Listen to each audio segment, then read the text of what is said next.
የኢትዮጵያ መንግስት አገሪቱን በከፍተኛ የመንግስት ኃላፊነት ሲያስተዳድሩ ኖረው የሥራ ዘመናቸው ላበቃ ከፍተኛ ባለስልጣናት የዘመነ እያንዳንዳቸው 6 በአማካይ 25 ሚሊዮን ብር የወጣባቸው መኖሪያ ቤት እየገነባላቸው እንደሆነ ሰማን። የቴክኖሎጂ ኢንዱስትሪ የቆዳና ጨርቃ ጨርቅና ሌሎችም የኢንዱስትሪ መንደር እንደሚባለው ሁሉ የባለስልጣናቱ መኖሪያ መንደር ይሆናል ተብሏል።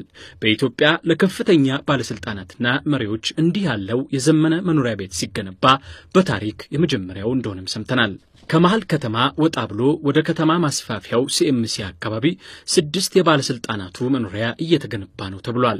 አጠቃላይ ወጪያቸውም ከ154 ሚሊዮን ብር በላይ እንደሆነ ታውቋል። ወሬውን ለሸገር የተናገሩት የፌደራል መንግስት ቢሮዎች ግንባታ ፕሮጀክት ጽፈት ቤት ዋና ስራ አስኪያጅ አቶ ተክለጻድቅ ተክለአረጋይ ቤቱ የሚገነባላቸው ከፍተኛ ባለስልጣናት ስንል እነማንን እንደሚያካትት በዝርዝር ጠይቀናቸዋል። እሳቸውም ይህን ነግረውናል።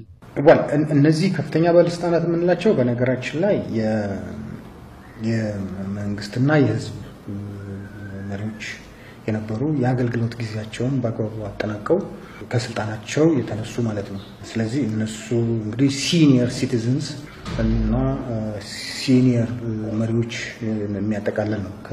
ከፕሬዚደንቱ ጀምሮ ይሄ የሚገባቸው በህግ በነገራችን ላይ በህግና በአዋጅ የተደነገገ ነው። በዛ መሰረት እዛ አዋጁ ላይ ለተቀመጠ በዝርዝር ለከሌ ተብሎ በዝርዝር የተቀመጠ ነው። ለነሱ የተሰራ ነው የሚሰራ ነው። ስለዚህ ከፕሬዚደንቱ ጀምሮ በየደረጃ ሚኒስትሮችም አሉ።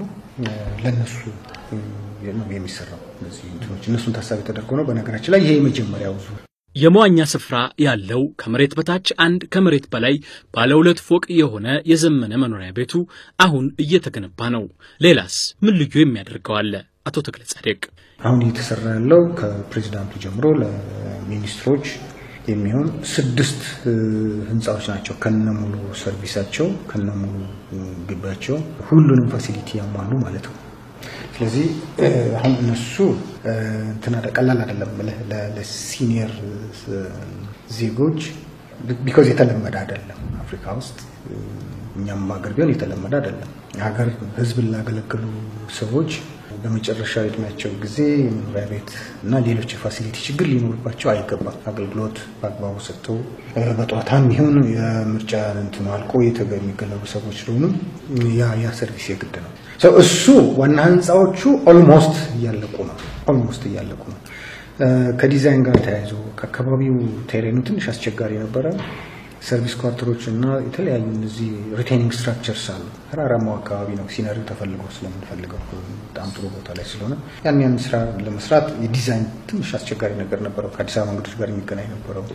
የዚህ መዳረሻ መንገዱ ከውስጥ ለውስጥ መንገዱ ጋር የማገናኘት ስራ ትንሽ ጊዜ ፈጀ። አሁን ተጠናቆ የሰርቪስ ስራዎቹ የሰርቪስ ኳርተር ግንባታው አሁን ይጀምራል። የዋና ህንጻዎቹ ግንባታ የ6ቱም ኦልሞስት ተጠናቋል።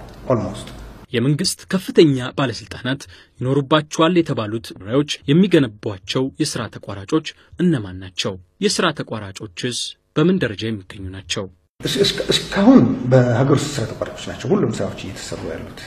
ስራ ተቋራጮቹ ደረጃ 1 ስራ ተቋራጮች ናቸው። እስካሁን የውጭ ሀገር ስራ ተቋራጭ አላሳተፍም። አሁን ጨረታዎቻችንን ቢካዝ ኢንተርናሽናል ልምዱን መቅሰም በጣም አስፈላጊ ስለሆነ በኮንስትራክሽን ኢንዱስትሪው ላይ የምናወጣቸውን ጨረታዎች አይሲቢ ነው የምናደርጋቸው። የኢንተርናሽናል ኮምፒቲቲቭ ቢድ ነው የምናደርገው። ታሳቢ እያደረግን ያለ ነው 1 ወይም 2 ከዚህ ያልበለጡ ኮንትራክቶች የውጭ ስራ ተቋራጮች ወስደውት አንድም ስራ ተቋራጮቻችን ሁለቱም እኛም የምንማርበት ፕሮጀክት እናገኛለን ብለን ነው የምናስበው። በውጭ ስራ ተቋራጮች መስራት እምነቱ ኖሮን አይደለም። ሁሉ ጊዜም ሀገር በቀሉ ስራ ተቋራጭ ነው። ቢካዝ ባለሀገር እሱ ነውና እንደ ባለቤት ነው የሚሰራው። አሁን የሚገነባው አገሪቱን በከፍተኛ የመንግስት ኃላፊነት ሲያስተዳድሩ የቆዩ ኃላፊዎች መኖሪያ ቤቱ ለነከሌ ተብሎ ነው የሚገነባው ተብሏል። ስለዚህ ሌላ ተጨማሪ ግንባታ ይካሄዳል ወይ ብለን ኃላፊውን ጠይቀናል። አዋጁ የሀገርና የመንግስት መሪዎች የአገልግሎት ጊዜያቸውን አጠናቀው ሲወጡ የሚኖሩበት መኖሪያ ቤት ነው። ስለዚህ የኪራይ ቤት አይደለም ኦር የሚተካኩበት እንትን አይደለም። እኔ ከማስበው እንደዛ ነው። አዋጁን በሌማን እንትን የሚገባኝ እንደዛ ማለት ይመስለኛል።